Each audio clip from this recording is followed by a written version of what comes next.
Good morning. You're watching DeProgram with Ted Rall and Jamarl Thomas. It is Tuesday, June 18th, 2026.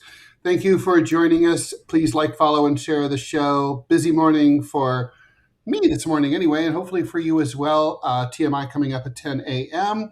11 a.m. we'll have DMZ America with Scott Stantis and I. However, Mr. Fish will be sitting in for the vacationing Scott Stantis.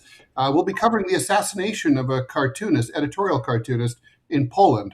Okay, so let's see. We've now had some time to absorb the news of the ceasefire agreement. The ceasefire agreement is now officially the memorandum of understanding has apparently been docu-signed. It has been completely officially done.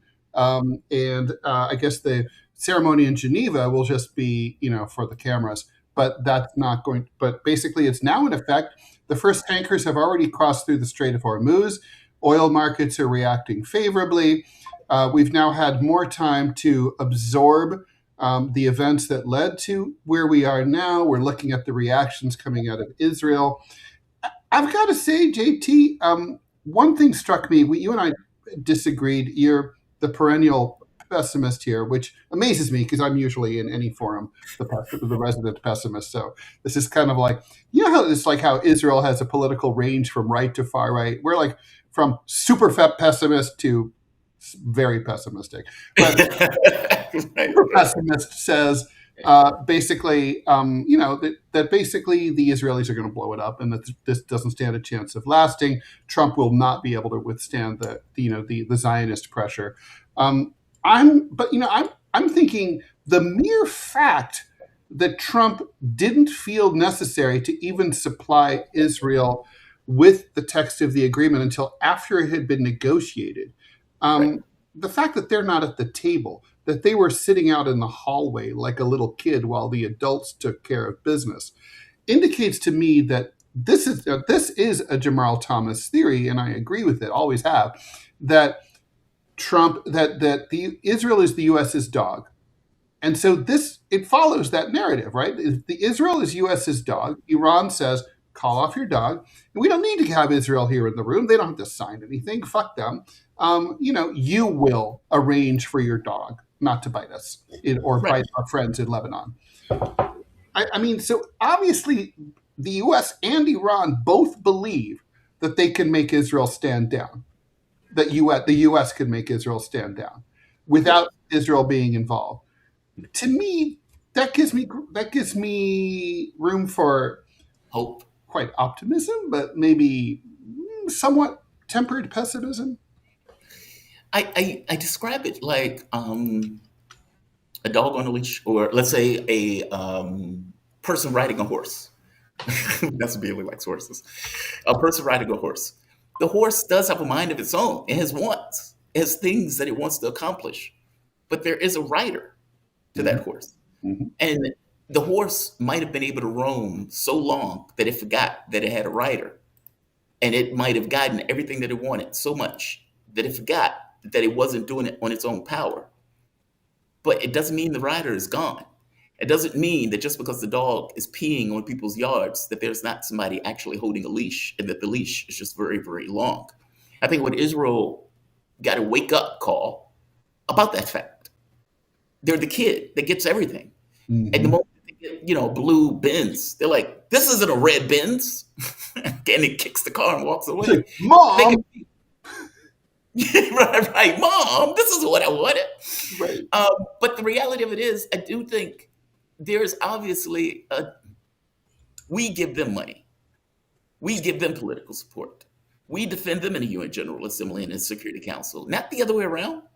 The other countries that don't, let's say, take a more hostile stance towards Israel, don't do so because of America, not because of Israel. It's a country of 8 million people. So, there is a clear difference in power dynamic between these two. I get that they give us money in politics and everything else, but this is kind of like the Richard Nixon thing. At the end of it all, will the United States destroy its own economy for the benefit of Israel? No. Those are the people who put Trump in office, right? Yeah, you're paying off politicians, but at the end of the day, am I really going to destroy the U.S. economy? Am I really going to allow gas to spiral to infinity for you? No. I mean, Should we be looking at what's at the APAC influence and the Zionist lobby influence in a different way? I was just listening to you, and I literally just crossed my mind for the very first time. Should we be looking at it instead of the simple linear? They pay money to our congressmen, therefore they own our legislature, therefore they own us. Maybe that's wrong. Maybe in the Israeli policy, mentality, they're so dependent on the United States. The United States created them, sustained them, defended them, ran interference for them, that they need to invest money in these congressmen. Like you've said, each congressman has their own APAC person to babysit them, right?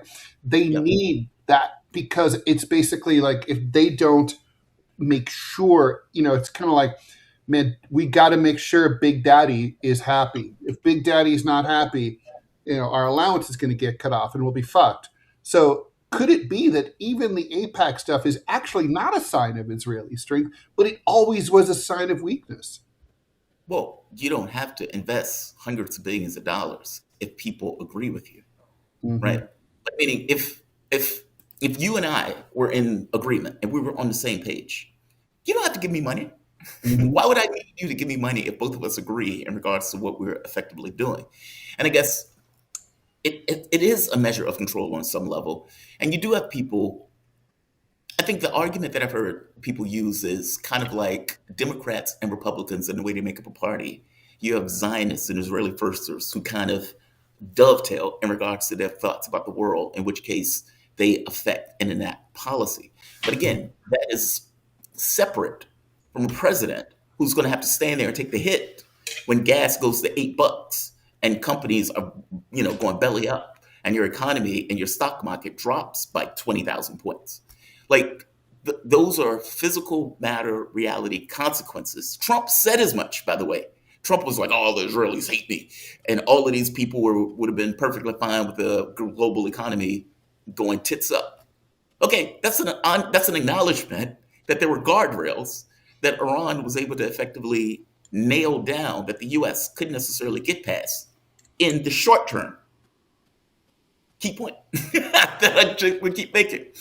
In the short term, if you look at the memorandum of understanding, most of the stuff is not settled. Like, Iran will control the Strait, and we will negotiate with the Gulf states to also give them some level of control. No, they're not. Iran's not giving that up. Iran's not going to. It's in the memorandum of understanding. I'm sure you've read it. It's not very. It's very. I read it. It's not long. We get a free toll Strait of Hormuz for 60 days, and after that, there's going to be a joint Omani-Iranian port authority that's going to charge tolls. Gulf states also, and I'm saying the Gulf states are not going to have any part of this. No, the Gulf states just be paying. The Gulf states Gulf states be paying be repairing their infrastructure. They'd be paying $300 billion to Iran. They'd be paying tolls to the Iranians. I mean, they're like not even the dogs anymore. They're the rats. Life's going to suck hard for them right now. I would not want to be. I would not want to be living there at all. It would blow. Okay, so. I mean, it's worse than that. I mean, the reality of it is they've had their bases attacked. They realize that they are infinitely vulnerable, that the U.S. can't protect them, that this deal that they've made for oil for protection is null and void, which Iran has just demonstrated. And to make it even worse, they gave Trump an airplane that costs hundreds of millions of dollars that Trump was probably like meaning you've bribed this man like to the tune of billions, and at the end of the day he couldn't protect you. No, that's amazing. Like all of this stuff is amazing. The fact that Trump had to sign this humiliating document and is now trying to explain it to the American public. There's a clip with Peter Doocy where Peter Doocy says, Mr. President, in 2020 there was a comment that Iran never wins a war, but they always win a negotiation. Trump says, "Who said that?" "You did, Mr. President." That's awesome. Even Peter Doocy is pointing out this looks like a surrender. Well, I mean, it is. And again, look, honestly, I want to congratulate President Trump for surrendering. And I don't mean that facetiously. I mean, look, honestly, like an important part of life is recognizing reality and acting accordingly, right? And come out Yeah, of your foxhole with your hands up and hope you don't get shot. That's what happened here. It's better than the alternative, right? I mean, there's only one correct decision to make here, and President Trump made it, albeit a little belatedly for my taste. By the way, the spinning is amazing on the right. They're literally yeah. saying, look at Donald. I mean, they can't help themselves. They've got to like try to put a bright face on this. Will Trump get the Nobel Peace Prize now? No, because let me speak slowly and use small words. You don't get a peace prize for a war of choice that you began for no reason whatsoever. So no, you don't get that.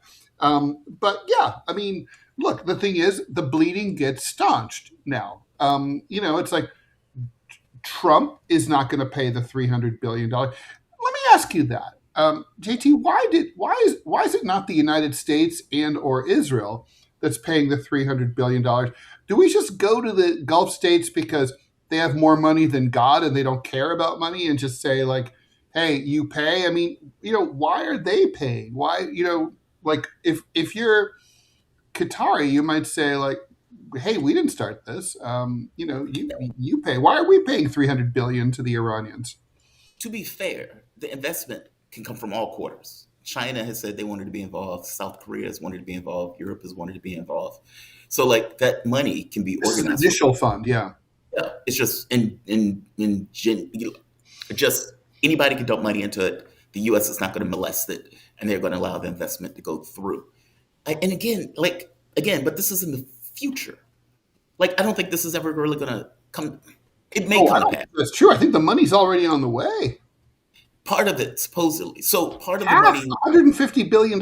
And my understanding, I mean, it's all been very fuzzy, right? It's foggy.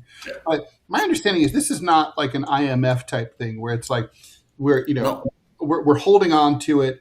We're going to, yeah, we'll invest in your country, but you're never going to see the cash. We're going to send like, our contractors to take care of this. We're sending in Halliburton. This isn't okay. that. This is like we wire $300 billion to the Iranian government, and they do with it what they will. Well, see, that wasn't okay. That wasn't the way I understood it. I took it as investment, like private investment into Iran itself. You're right. It's not a loan. No, It's it's a I'm gift. putting It's a money grant. It's into. a grant, is what it is. Yeah, right. So I mean, so that's a whole different animal. That is like, I mean, that's assuming it comes to pass. Again, all of this stuff is talked about in the future. Like, yes, they may be coming up with deals and arrangements and those type of things, but at any point, the U.S. could put the kibosh on it if this stuff falls apart. I guess my thing is there are things that are immediate. So we are opening the strait. We're allowing your oil and your oil products to go through unmolested. Okay, well, that's money and revenue coming in pretty much in the immediate. Iran is going to control the strait, even though they're not going to have tolls. Okay, they may not have tolls, but they may have administrative fees Well, they'll or have environmental tolls after. fees. It's going to be a toll. It'll just be Yeah, like, there's going to be a toll, even if we don't call it a toll. yeah. The 300 billion is basically reparations. There's that. Mhm. The 24 billion, or how much ever billions they're supposed to That get was up there. Money. 24. That was theirs.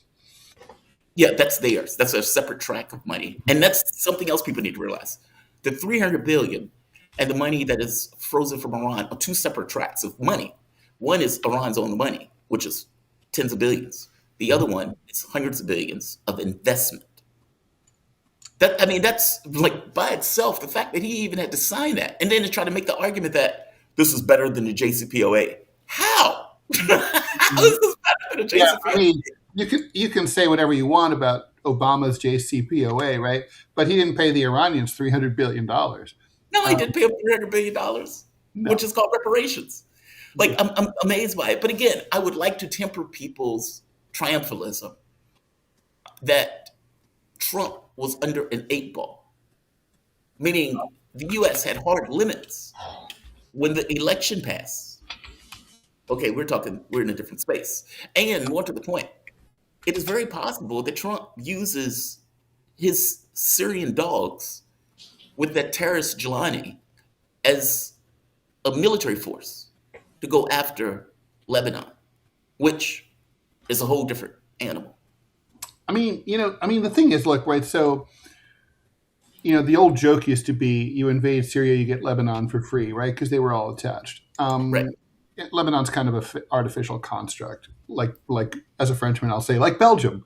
But Well, most of the countries in the Middle East, the Gulf states, are artificial constructs. right. So but the thing is, historically, there's not a lot of precedent for the Syrians attacking Lebanon. You know what I mean? The Yeah, but cross-border incursions have not really. wait. These aren't Syrians. These aren't Syrians. Right. The Syrian government was destroyed. The Tafrikis that are in there now are made up of all sorts of groups. That's That Jelani, for all intents and purposes, is the ostensible head of. If Trump, who brought him to the White House, shook his hand, he's a good, strong man. You had the Lebanese president apparently going to Syria, and Trump himself has just said, I can show you the clip.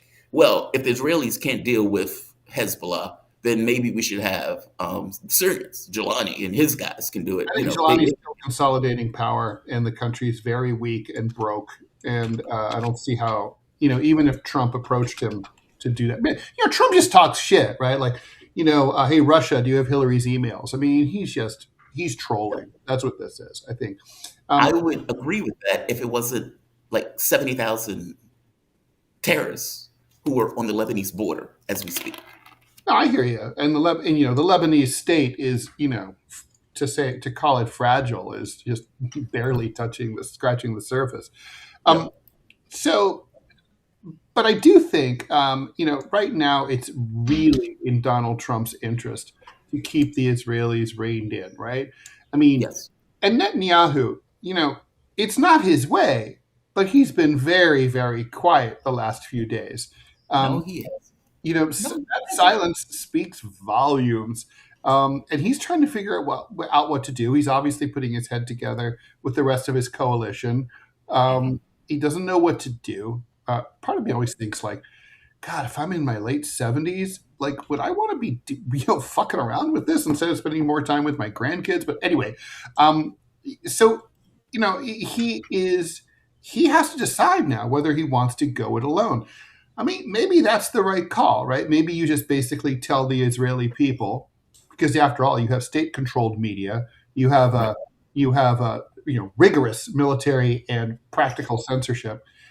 So unless people are reading, 972, the website, or Haaretz, you basically just tell them, listen, the American bastards have cut us loose. They're a bunch of, as I always suspected, Donald Trump is a German anti-Semite. He was lying to me all the time, and now we're on our own, and we've got to do our thing ourselves. No one's going to look out for ourselves.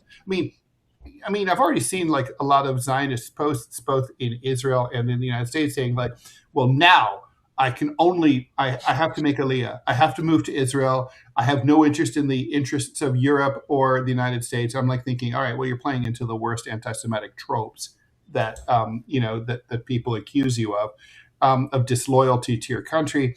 But the point is, maybe that's the play, right? If you're a rabid nationalist, and you can no longer count on your American sponsor, maybe you need to, just say, oh, we're going to go it alone, and we're going to attack the Lebanese on our own. We'll create greater Israel on our own. It would free them to do a lot of things they've been wanting to do, like completely annex the West Bank, destroy the rest of the Gaza Strip and depopulate it. There's, you could see that it's got to be rattling around in his brain. They can't go it alone. They can say whatever they want. They can't go it alone. I agree. And if they attack Lebanon, in their minds, they're not going it alone. Like, I don't believe, like, they would have to go with this idea that we are going to attack Lebanon, and we believe that the U.S. is not going to get involved, which I don't know that. And meaning they risk Israel doing that without the U.S. support, which is the reason why they always go to the United States to get their approval before they do things. It's kind of like Ukraine, right? You can say whatever you want. Doing it is different. I just don't believe they can do it on their own. Well, we got a Be lot of wrong. comments. We should get to them. Um, Yep. Anna, did you all see the Israeli intelligence Ari Ben Menashe response? If Trump continues favoring Iran, they'll release all the Epstein files. He legit said that in an interview. Yep. Yay! Do it. Do it. Let it all out. Yeah, please. Yeah. Lance the boil. Let's have it. Fully back the Israeli government in doing that. Fully back them. P.W. Walker, zero chance Israel releases their compromat over this deal. They won't even admit they have it, so they'll never ever going to waste it on keeping Bibi out of jail. Not going to happen. Yeah. Ray is saying, sure would be nice to have a call-in show. Robbie, We can do call-ins on Rumble. Yeah, we can. Yeah, All we right. 100% do that. let's do a Q&A. Let's do one of the Q&As next week. What should we do? Yeah. I mean, that's one of the things I really love about the Rumble Studio is that before, like when John was here, I had to patch through the Discord. It was interesting to put it mildly. Calling features built right into Rumble Studio, so people just queue in and The only thing Yeah, I do would say is like let's keep the questions short. I mean, callers have a tendency. I mean, it can be really boring if people are going on and on and on and on. Like basically the ground rules are come in, ask your question in 30 seconds to a minute, and then we'll answer, and then we can do follow. You can stay on hold, and we'll do a follow up maybe, but if need be. But all right, let's try for Monday. yeah, let's do it. Yeah. Cool, love it. Okay. Thanks, Ray, for that. Anna, I think it's a smokescreen for sure. Israelis are angry that Iran is winning in every respect. John D. Cockfeller, thanks for the $5. AIPAC and Israeli connections should be viewed with as much disgust and skepticism as commie connections were during the McCarthyism and the Red Scare. Agreed. Yes, agreed. Also, I would look at U.S. motives as being sinister. Cleveland girl. I like. I can. Let AIPAC pay for our Medicare for all and free college, and then maybe we can do what they want. Yeah. All right. I like it. Rotten Goo, thanks for the €10. Much appreciated. As far as I'm concerned, what Iran has done is equivalent of the USSR defeating Nazi Germany in 1945. That's how big this victory is. Am I overreaching? Yes. I think you're overreaching, but it's a big fucking deal. No question about it. We live in a very different world this week than we did last week.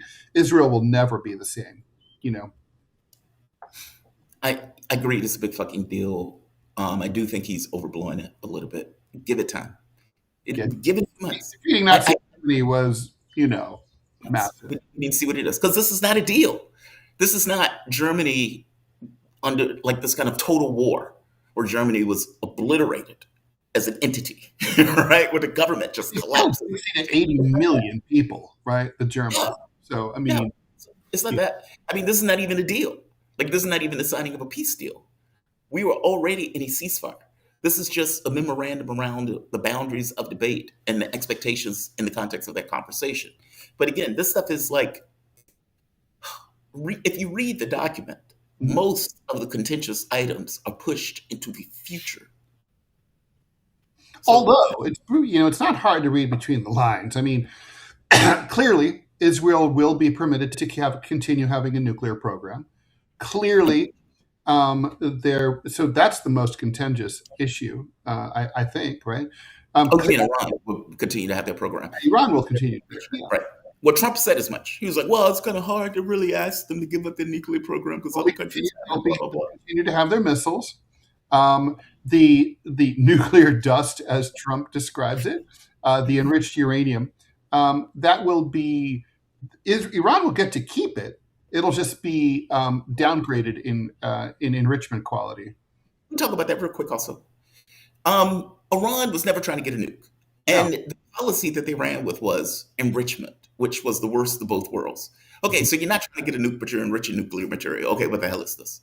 The reason that they were enriching nuclear material is because they understood predation was already the policy, meaning going all the way back to when the Iraq War took place. And you can even, if I'm not mistaken, if I remember correctly, George Bush Sr., the thought was we need to take down Syria so we can go after Iran. So Iran knew it, right?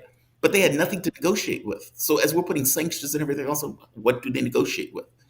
They came up with this idea of we're going to enrich. You guys are going to bitch at us? Fair enough. We're going to enrich.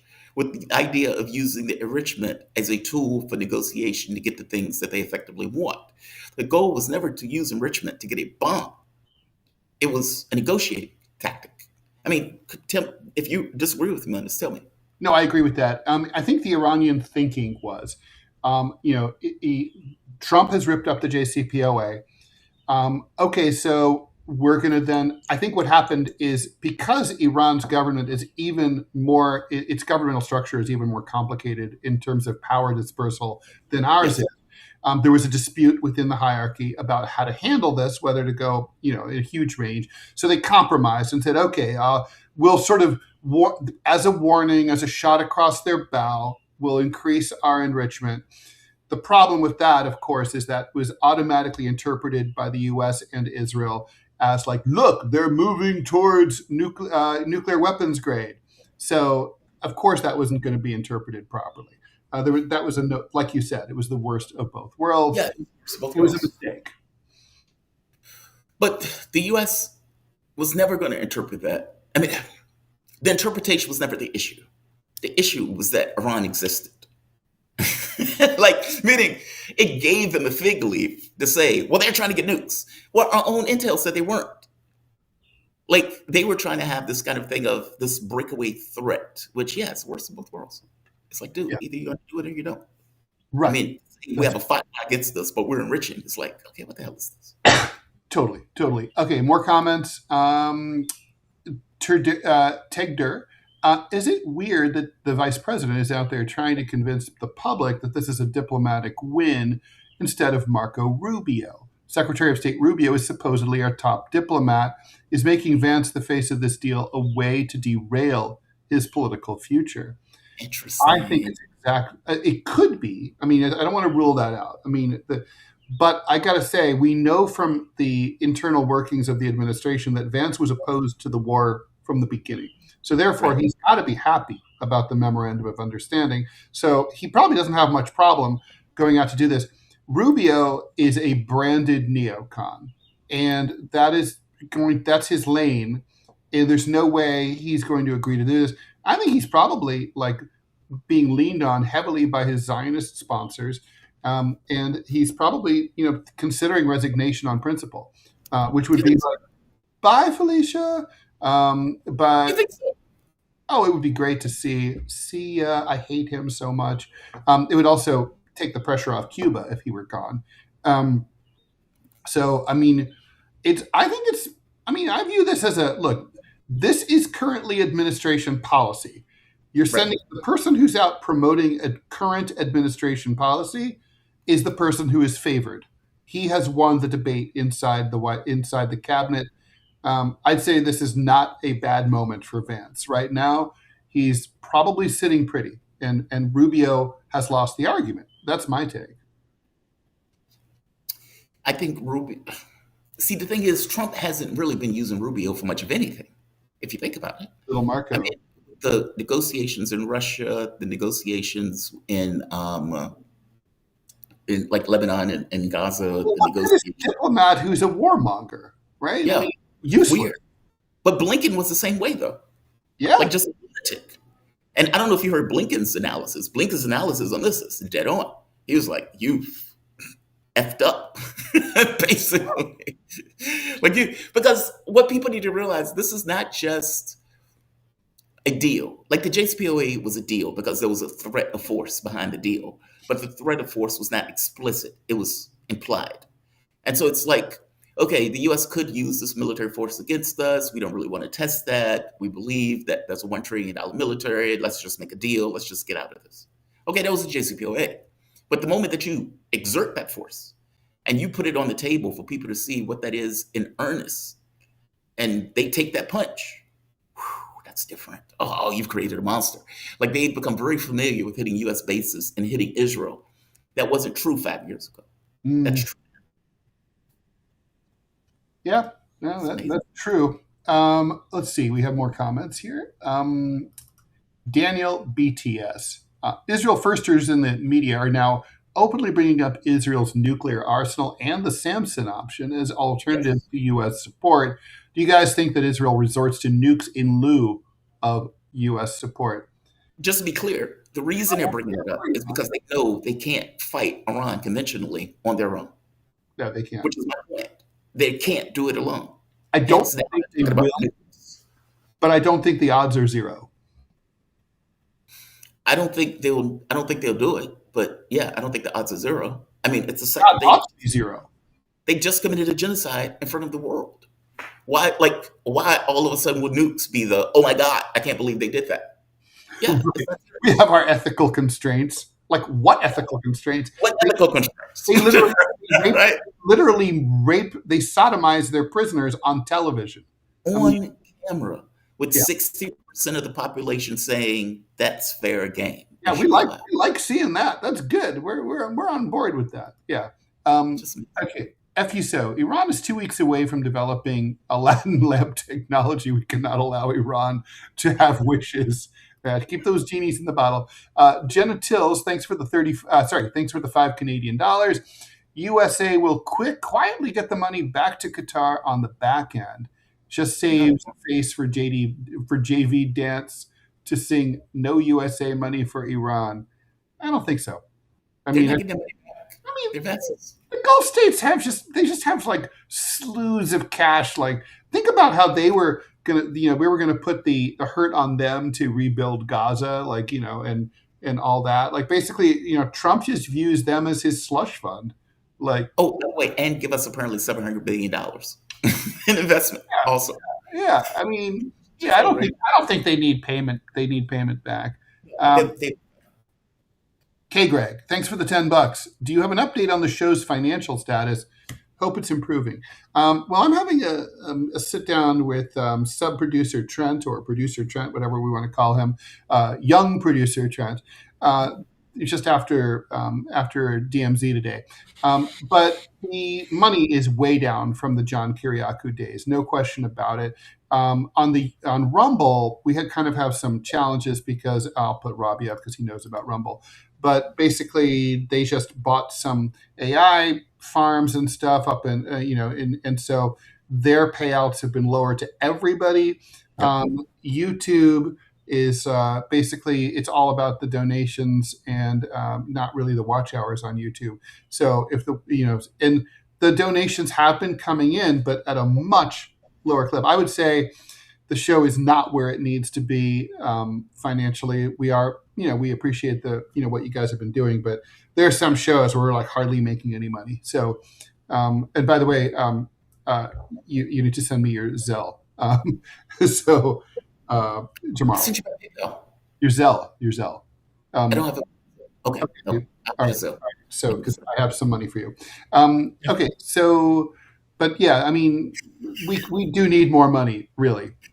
Inside. So people are saying we need to do a Clovis cam. So to Ted's point, basically what happened with Rumble is that Rumble bought a company called Northern Data. And so what Northern Data it's just like what it sounds like. It was a AI infrastructure company that had 9 data farms. Rumble now owns all of that, including GPUs. So what does that mean in English? It means it is a massive upgrade to Rumble's cloud system. It's also going to allow Rumble to host more of its own content and not have to pay another company to do it. So from a infrastructure standpoint, it's big, but I mean, they had to pay for it, right? And whether they did it, they had to dilute their stocks. So that's why the creator payouts have been lower, is because they're investing in their infrastructure. Speaking of infrastructure, one of the things that I'm doing on my end is both JT and Ted both got a public access to the AI system that I'm building that's going to allow them to make content anytime that they want. If y'all can follow on Twitter, it's called Fang Chen AI. And I don't know if JT's had a chance to play with it yet or not, but basically what it does is it's going to allow us to scale to create more content faster than what you could ever possibly do manually. So it's going to be huge. Yeah. So, things are interesting, but the things are tough, but we have a plan, we have infrastructure, and we also have a dedicated viewer base. So we've got what we need to make this thing work. Robbie, I want you to be able to sell that app. You want me to do what? Especially if it can be automated. Because look, and maybe this is kind of the creator thing, and this is too much inside baseball. But if it can be an automated process to take a video, cut that video, upload that video, and people don't have to touch it, that is valuable. And there's nothing out there that is effectively, to my mind, that is doing that for a channel. But, well, the problem is that, for example, if you want to automatically upload, say, like videos that you do over to YouTube, you've got to have the YouTube API. And so that's why I can never do something like that public, because what that would require is that someone have to basically give me the computerized version of their password, their username, and then Fang would upload stuff up there to it. It would just be way too much risk. So I would feel, well, like for example, if I made Fang go public and just open it up and people just started doing like a monthly subscription to it, what would happen if there was a screw up and it actually uploaded the wrong content to the wrong channel? Or what would happen? It shouldn't, but lots of things shouldn't happen that do. Kind of like you, I'm also a eternal pessimist. As a software engineer, we used to have to deal with accounts all the time, and we used to have to deal with like things with money, things with content, things that. And basically, each person had their own specific and individual ID. That should never be a situation where the IDs get switched over or anything like that. I'm not a pessimist on this. This is just a skill. Oh, sure. It's doable. Oh, yeah, no, for sure. And that, by the way, I haven't done software for a while, but this, I know, it's doable. Oh, yeah, no, for sure. And on this conversation. I get it. No, and Fang is already split up by scopes, so there is no bleed. The problem is that I have no idea how to make that scale, and that would require you can do it. All right, let's talk then. Do you know Python? I can learn it. It's not an object-oriented language, so it shouldn't be that complicated. Yeah, but no, I'm using Putinbot Gaming right now as a guinea pig, because if I blow up my own channels, who cares? But right. But no, I'm already working on it. I really want you to use it and tell me what you think, because I think you're going to love it. I think you're going to love it. Because I need it. It's an issue of necessity. So no, I'm going to use it. I'll play with it. Let me see. John D. Cockefeller says the bigger risk would be Fang pulling a grok and spewing slurs from people fucking with them on such a massive learning model. Well, she already got suspended on X for calling someone a burning bundle of sticks. I'm on YouTube, so I can't see the word. But if you don't know what it is that I'm talking about, just the old English word starts with an F, has two G's. She called someone that, and X is like, no, you do not, because she is a free speech AI, and that is something that's just burned into her. It's like, there is no filter. I am HR, and y'all know me. So it gets fun. No, the way it's going to work is the person will add their information to a database. That database will be encrypted, meaning even if you look at it, you wouldn't be able to see it. It's only hashed out in regards to a key. And based upon that specific key, it would look into a particular account, see if there's anything in the playlist. If there's not, it ignores it and just moves on. There'll be a trigger or something like that would immediately do it every morning or every day. No, it's doable. I swear to God, it's scalable and doable. It's not as overly difficult. So now we can talk about it. Let me play with it and see where it is. Okay. All right, nerds, let's keep going. Nerds. So did you see the clip of Donnie Jr. fumbling with his nose candy at 250 UFC? And thanks for the $1. We talked about that yesterday. I didn't see it. I didn't see it, but it was mentioned yesterday. Did you see it? No, it was mentioned yesterday then. Okay. By the way, did you ever look at the UFC fight? I did not. Oh, I saw little excerpts. Do you think Israel will be mad enough at Trump for the Iran deal where they JFK him? Thanks for the $1. Man, that's a big fucking $300 billion question, isn't it? No, they'll impeach him. They'll impeach him. By the way, $300 billion, just to remind people, is 20% of the current being asked for U.S. defense budget, right? It's a lot of money. I mean, we've been able to hobble around. I mean, think back 20 years ago, not even 20 years ago, maybe 15 years ago. Iran was isolated. North Korea was isolated. Even Russia and China allowed certain resolutions to go through. Their economy was being crippled by sanctions. That's not where we are today. No. All right. Subtards, Manchild wants to know, and I just want to be clear to the word police, and you know who you are, and thank you for watching, that I'm quoting. So I can quote the T word, right? Want me to say it for you, Ted? I can say retard. I can do this. You can do it. Israel can still and probably will fuck it all up. Well, they're going to try. That is sure. Do you know what I think is going to happen? My conspiracy theory? This is hilarious. Guys, you have to answer this question, both of you. Do you guys think America is the most free country? No, nowhere near. I mean, what do you mean by free? Well, that's the question, right? Well, you're free not to have the ability to see a doctor. You're free not to be able to afford to go to college. You're free to sleep outside in the rain. Then yes, revert.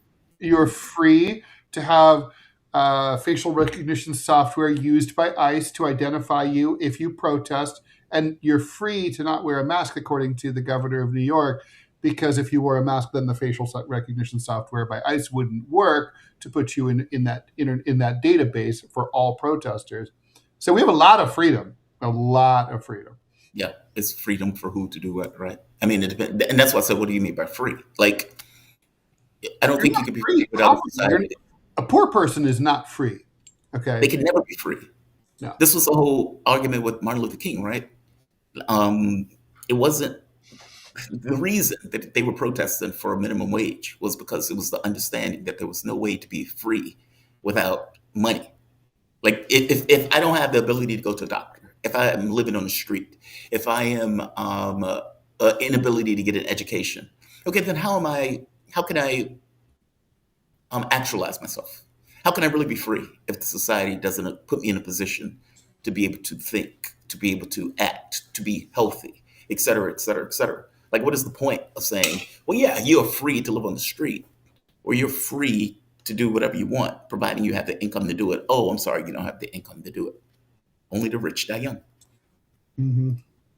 Only the rich. No, I mean, and I guess in terms of free speech and everything, I mean, our free speech, I mean, the First Amendment is fairly unique, in terms of protecting us from direct government censorship.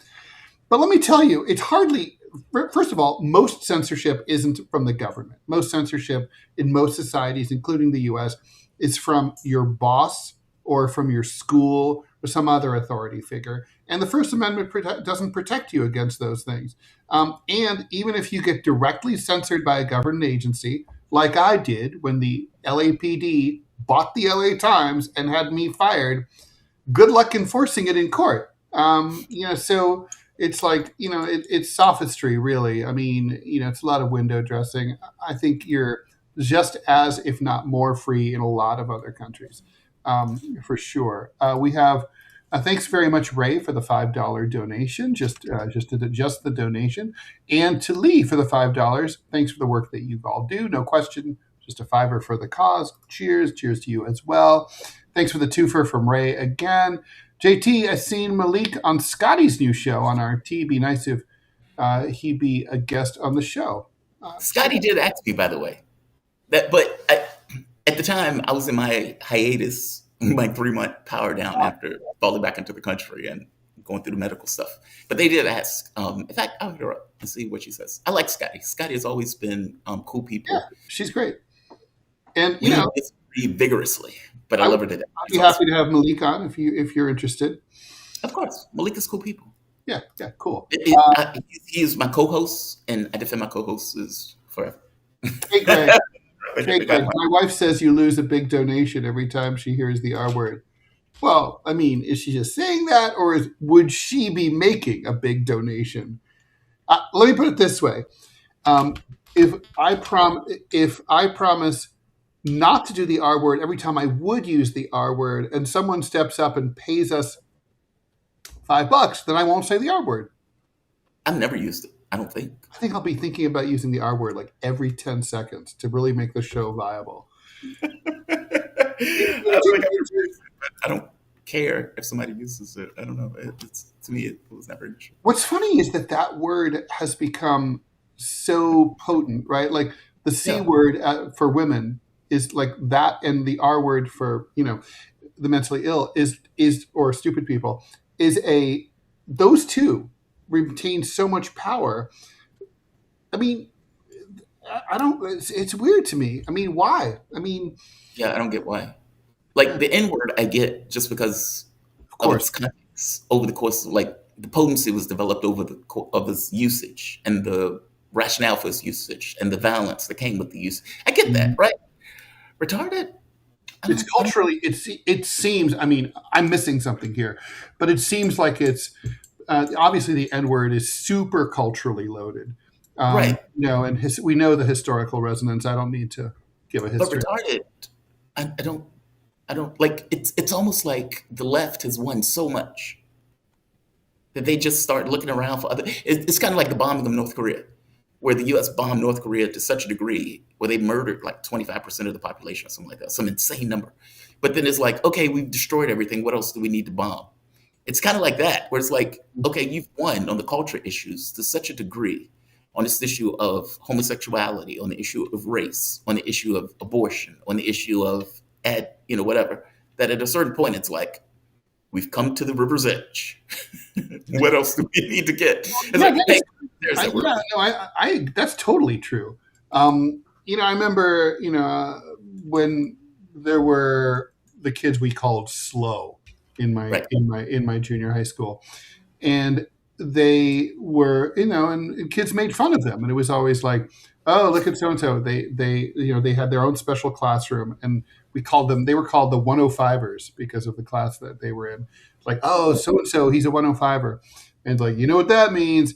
And I mean, I guess, I mean, it's complicated, right? I mean, because you're in an anti-intellectual country, so where normally being smart is penalized. Like in the workplace, being intelligent, educated, the smartest person in the room is going to be passed over for promotion time and time again because they make people, they threaten the boss. They're usually the first person fired in a layoff. So I guess it's funny that in the same exact society, someone who's suffering from, mental disabilities, let's say, intellectual disabilities, that insult is considered that potent because basically you're just calling people stupid. Yeah. And and there's two kinds of stupidity, right? There's the involuntary kind, and then there's the willful kind, where you're intentionally doing something that is not really a smart move. I don't know. I don't know. I'm just spinning out here in an R type way. I just always think the word is descriptive.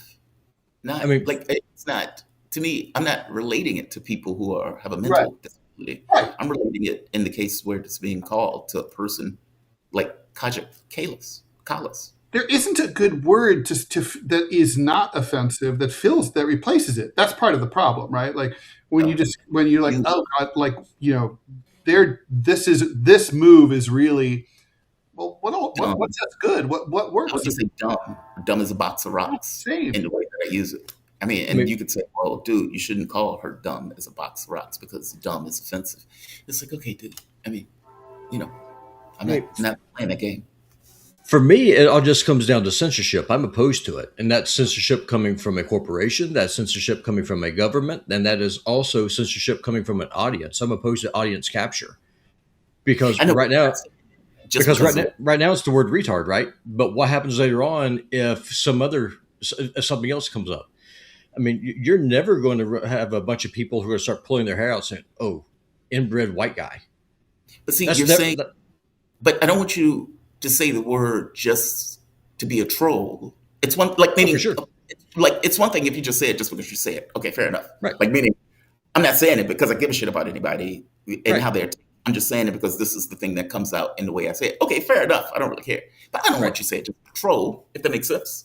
No, it does. No, listen, I get you. And the thing is, I mean, my default setting is troll.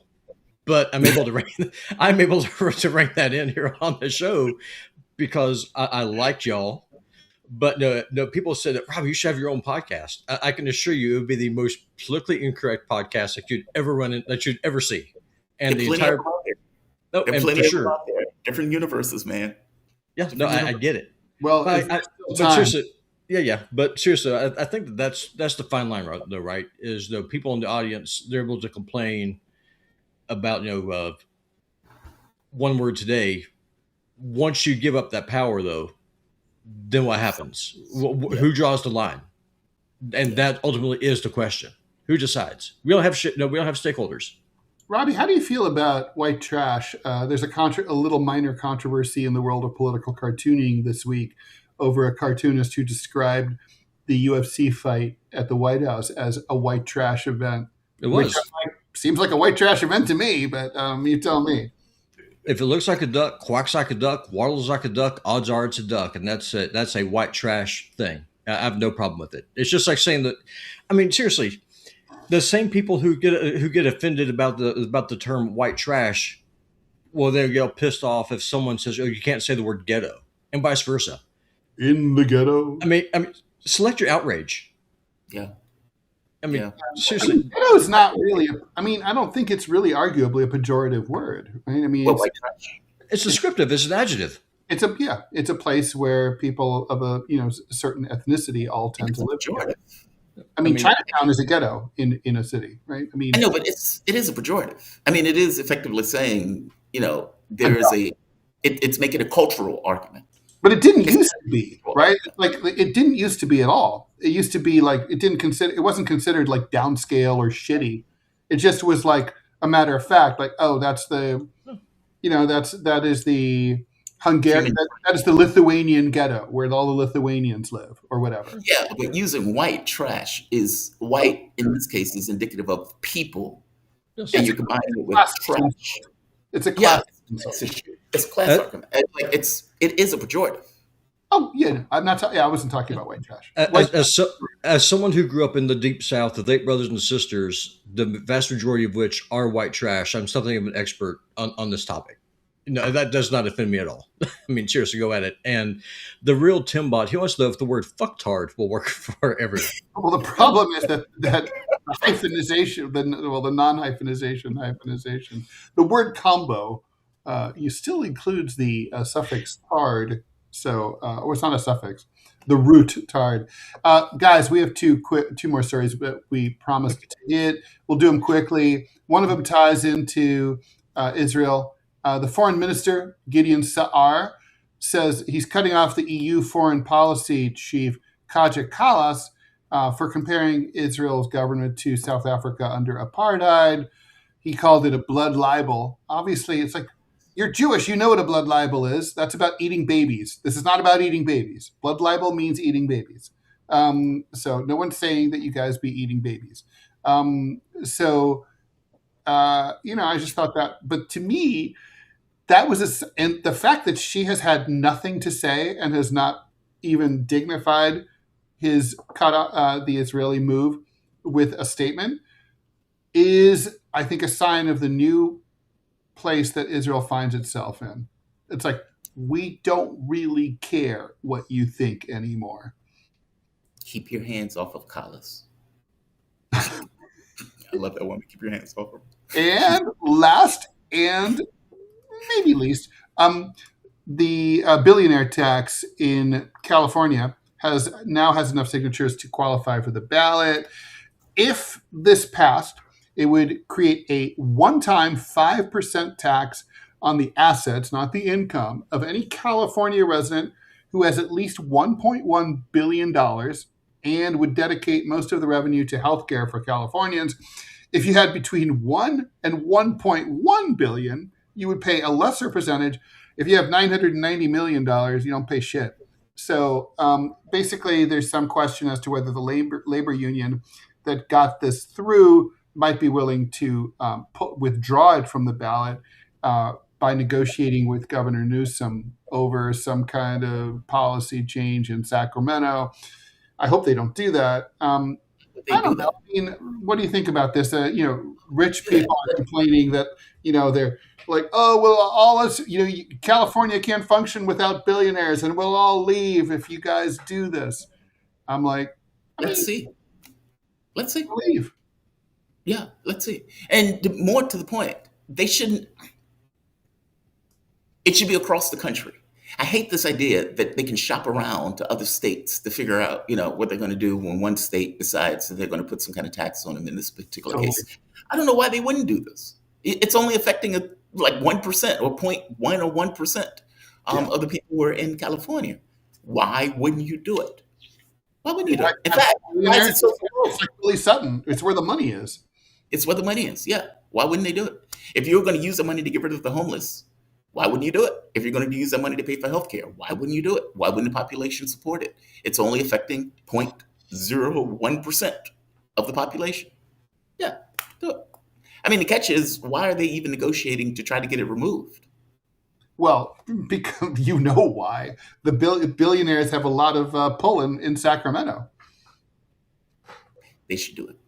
They should do it. I agree with you, by the way. They should totally Californians should reach out to people in other states like Florida and Texas where billionaires might be tempted to move to. Maybe they don't have to be too worried about Arkansas, but all the states should do this. They should all agree to do this. Yeah. Get that money. Yeah. All right.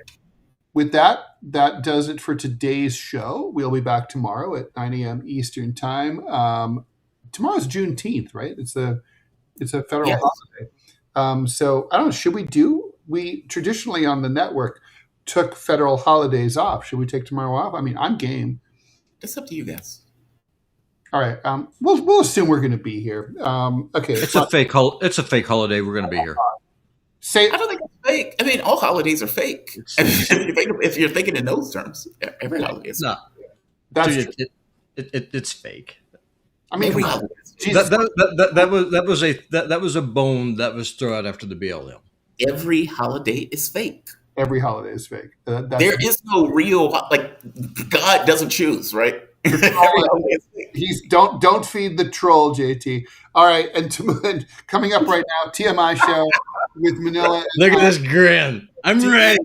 By the way, I didn't mean it to feed the troll. I just meant it as that's just the way I frame it. TMC with Scott I'm Standish, ready. except it's Mr. Fish filling in.